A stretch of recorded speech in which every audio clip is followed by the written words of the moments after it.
যা করছো একটু ভেবে করো শঙ্খ। হাতের থেকে দান একবার বেরিয়ে গেলে না, সেই দান কিন্তু তোমার কাছে কোনোদিনও আর ফিরে নাও আসতে পারে শঙ্খ। জীবনে তোমার কোনো ক্ষতি হয়ে গেলে, তোমার কাছের মানুষ তোমার থেকে দূরে সরে গেলে অনেকে কিন্তু খুব খুশি হবে শঙ্খ, জানো। কিন্তু কিন্তু তোমার দুঃখটা তোমারই থাকবে। সেই দুঃখটা কিন্তু কেউ কেউ কোনোদিনও এসে মেটাতে পারবে না শঙ্খ। সেটা কিন্তু তোমাকেই সারা জীবন ধরে বহন করে যেতে হবে শঙ্খ। তাই বলছি, একটু একটু একটু মাথা ঠান্ডা করো, একটু সময় নাও। সময় তো এখনো আছে শঙ্খ। একটু মাথা ঠান্ডা করে তুমি ভাবো, মোহর যদি এই ধরনের আচরণ করে থাকে শঙ্খ, তুমি মোহরকে প্রশ্ন করো। দেখো, মোহর কিন্তু সব প্রশ্নের বাইরে উঠতে চলে গেছে।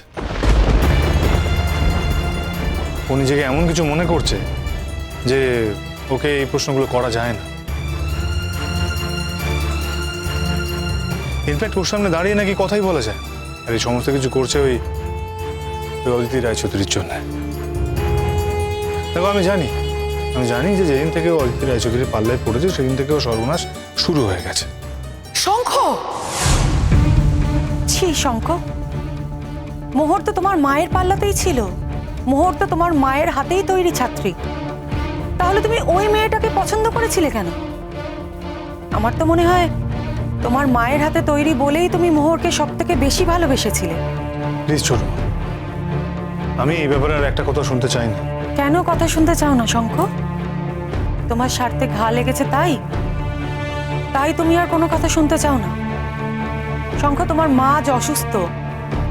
ভগবান না করুক তোমার মা যদি কাল এই পৃথিবী ছেড়ে চলে যায়, তখন কি করবে? এখন এখানে দাঁড়িয়ে যে কথাগুলো তুমি বলছো সেই কথাগুলো তুমি ফিরিয়ে আনতে পারবে? তুমি পারবে নিজেকে ক্ষমা করতে, বলো? দেখো, তোমার যতই ক্ষমতা থাকুক, যতই টাকা পয়সা থাকুক, একজন মানুষ যদি এই পৃথিবী ছেড়ে চলে যায়, তখন কিন্তু কোনোভাবে তাকে আর ফিরিয়ে আনতে পারবে না। হ্যাঁ শঙ্খ, এই কথাগুলো একটু মনে রেখো।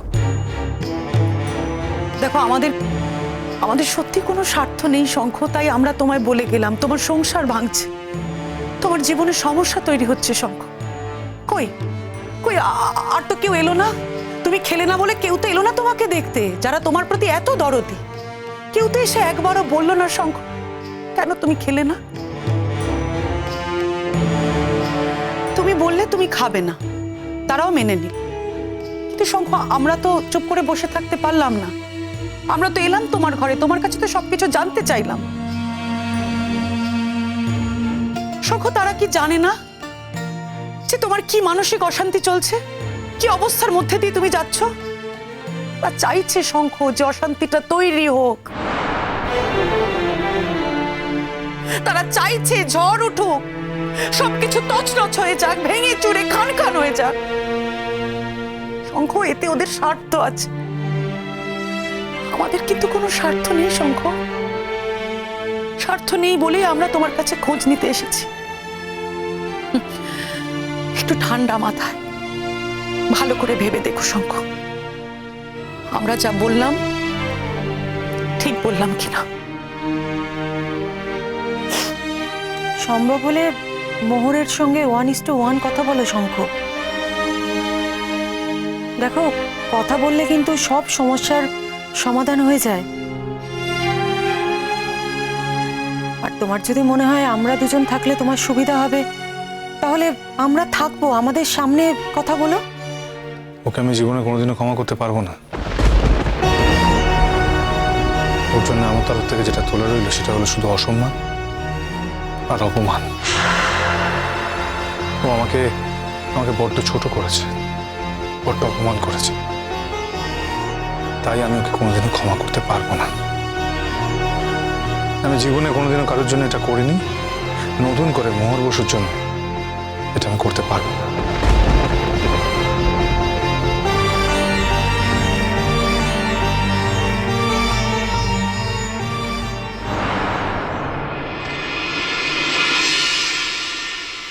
শোনো, আত্মীয় স্বজন কিন্তু প্রায় নেই বললেই চলে, খুব কম। তাই সবাইকে বাড়িতে গিয়ে ইনভাইট করব। তো আমি ভাবছিলাম শঙ্খ মোহরেরও বাড়ি থেকে ইনভাইট করবো, তোমার আপত্তি নেই তো? না, আমার কোনো আপত্তি নেই। That's the spirit. আপত্তি থাকার কথাও না। শোনো না, আমি ভাবছিলাম যে আমিও যদি তোমার সাথে ওদেরকে ইনভাইট করতে চাই, মানে ওরা আমার লাইফে এত প্রবলেম ক্রিয়েট করার পরেও আমি যে কিছুতে থেমে নেই, আটকে নেই, সেটা বোঝাতে চাই। আমি সেই জন্যই ভাবছিলাম তুমি কি আমাকে নিয়ে যাবে, আমি যাব। ওরা কি তোমার লাইফে প্রবলেম ক্রিয়েট করেছে? তুমি এটা ভেবে বলছো যে ওরাই তোমার লাইফের প্রবলেমের কারণ? হ্যাঁ, এই যে আমি এখন জামিনে বাইরে আছি, কদিন পর আবার কোর্টে কেসটা উঠবে, তখন তো আমার জেলও হতে পারে। আহির, এটা তো ওদের জন্যই হচ্ছে। ওদের জন্য তোমার জেল হচ্ছে, নাকি তোমার জেল হওয়ার কারণ অনেকটা বেশি আমি? অস্বীকার করো না সত্যিটাকে।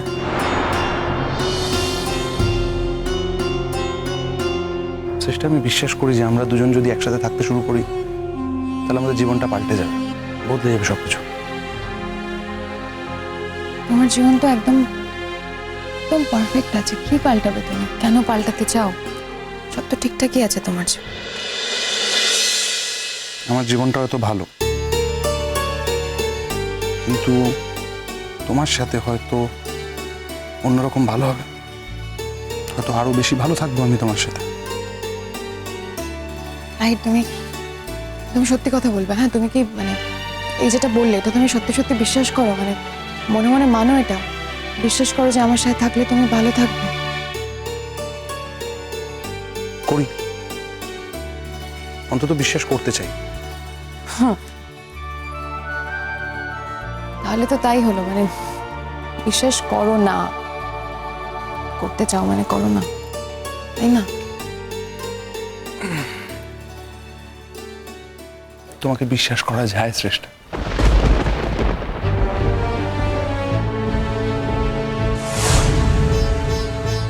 তাহলে এমন একটা মেয়ের সাথে কেন থাকতে চাও আহির, যাকে তুমি বিশ্বাসই করতে পারো না? কারণ আমি বিশ্বাস করি যে একদিন আমি তোমায় পুরোপুরি বিশ্বাস করতে পারবো। একদিন তুমি আমার জীবনের সব থেকে বড় বিশ্বাসের পাত্র হয়ে উঠবে, এটা আমি বিশ্বাস করি। শঙ্খকে ফোন করি। শঙ্খ কোথায় আছে জানা দরকার, কেননা ও যদি ওদের পুরনো বাড়িতে থাকে নাকি ওর বাবার বাড়িতে আছে, তো সেটা জেনে নিয়ে সেই অনুযায়ী যাবো। কেমন? স্পিকারে দিই, দুজন মিলে কথা বলা যাবে।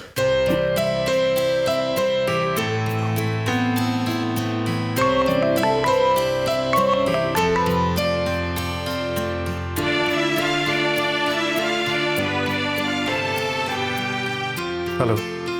Hello, morning. আজকে ভাবছিলাম একবার দেখা হতে পারে কিনা। আমার সঙ্গে? হ্যাঁ, দরকারটা আপনারই সঙ্গে। আমার সঙ্গে আবার কি দরকার? আমার সঙ্গে তো কারোর কোনো দরকার থাকার কথা নয়। কি ব্যাপার বলুন তো? মেজাজ খারাপ নাকি সকাল সকাল? না না, মেজাজ খারাপ না, মেজাজ ঠিকই আছে। বলুন কি দরকার বলুন। আসলে দরকার মনে করলেই দরকার, আর দরকার না মনে করলেই দরকার নেই। তো আমার তো দরকার মনে হচ্ছে। বিষয়টা হচ্ছে, আপনারা সবাই জানেন 3 তারিখ, নতুন করে বলার কিছু নেই, তবু একবার ভাবলাম যে ফিজিক্যালি গিয়ে একবার ইনভাইট করে আসি, সেই জন্যই ফোন করার। ইনফ্যাক্ট আপনাদের মতো কাছের লোক তো আমার কমই আছে। ভাবছিলাম যে যদি একবার বাড়ি গিয়ে দেখা করে আসা যায়। আপনি আমাকে আর মোহরকে নেমন্তন্ন করবেন তো? হ্যাঁ, অফকোর্স। কিন্তু আপনি তো মোহরকে এখানে পাবেন না। কেন? মোহর তো এখানে থাকে না। মোহর কোথায় আছে? কেন? আমার বাবা মার কাছে আছে। ওখান থেকে আমাকে সরিয়ে দিয়ে আমার মাকে ও দেখভাল করছে। আপনার কথা আবার আমি বুঝতে পারছি না, তবে এটুকু বুঝতে পারছি যে আপনি আবার কোনো ঝামেলা করেছেন। আচ্ছা, এই বারবার একটা কথা কেন বলেন? সবসময় কি ঝামেলা আমিই করি? মোহর কোনো ঝামেলা করতে পারে না, তাই তো? দেখুন, আমি না এত কমপ্লিকেশনে যেতে চাইছি না। আমি জাস্ট খুব হালকাভাবে ক্যাজুয়ালি কথাটা আপনাকে বলেছি। আমার কোনো ইন্টেনশন ছিল না আপনাকে হার্ট করার। আপনি যদি আমার কথাতে হার্ট হয়ে থাকেন, তাহলে আই এম রিয়েলি সরি। দেখুন, মোহরকে ইনভাইট করতে গেলে আমাদের বাবার যে ফ্ল্যাট, যেখানে বাবা মা থাকে, সেখানে যেতে হবে। অবশ্য আমি জানি না যে আপনাকে সেখানে অ্যালাউ করবে কি করবে না, মানে না মানে আমাকে তো অ্যালাউ করেনি, তাই জন্য বলছে আর কি। না একটু খুলে বলবেন, বুঝতে পারছি না আসলে। আসলে আমার মায়ের ট্রিটমেন্টের ব্যাপারে বুঝলেন, সমস্ত দায়িত্ব মোহরই নিয়েছে। কোথায় ট্রিটমেন্ট হবে, কে দেখবে মাকে, সব কিছুর ভার দায়িত্ব মোহরের ওপর। না মানে এই দায়িত্বটা ওকে সেভাবে কেউ দেয়নি, ও নিজেই নিয়ে নিয়েছে। আর নিয়েছে তার কারণ যাতে যাতে আমাকে দূরে সরিয়ে রাখা যায়। আমার জন্য ওই এরিয়াটা অ্যাকচুয়ালি প্রহিবিটেড। দেখুন আমাকে না ওখানে অ্যালাউ করা হচ্ছে না, আমাকে দূর দূর করে তাড়িয়ে দেওয়া হয়েছে। নতুন আলো একে ডাকে মোহর।